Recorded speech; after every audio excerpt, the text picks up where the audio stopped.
அஸ்ஸலாமு அலைக்கும் வரஹ்மத்துல்லாஹி வபரகாத்துஹு. கண்ணியமான இஸ்லாமிய பெருமக்களே, நம்ம பார்ப்போம் ஊர்களில் இமாம்களுக்கு சில மார்க்கத்தை விளங்காத நிர்வாகிகள் சொல்லுவாங்க, எங்கள் பள்ளி இமாமை நாங்கள் சொல்லிட்டோம், இந்த மாதிரி விஷயத்தெல்லாம் நீங்கள் பேசக்கூடாது, இந்த மாதிரி விஷயத்தெல்லாம் நீங்கள் தலையிடக்கூடாது அப்படின்ற விஷயங்களை நம்ம கேள்விப்படுவோம். ஏங்க ஒரு இமாம் அப்படின்னு சொன்னால் மக்களுக்கு மத்தியில் ஏற்படக்கூடிய எல்லா விஷயத்தையும் எல்லா பிரச்சனைகளும் பேசுவார். குர்ஆன் சுன்னாவுடைய அடிப்படையில் தீர்வு கொடுப்பாரு.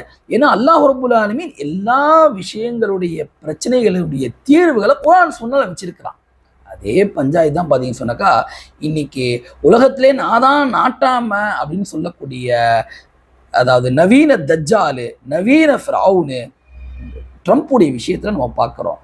அவர் செய்யக்கூடிய அநியாயத்தை தட்டி கேட்ட உலகத்தினுடைய கிறிஸ்தவர்களுடைய தலைவரான போப்பு, நீ இந்த மாதிரிலாம் அநியாயம் பண்ணக்கூடாதுபா அப்படின்னு சொல்லும்போது, அதுக்கு இந்த தஜ்ஜாலுடைய இந்த ஃபிரௌனுடைய பதில் என்ன தெரியுமா?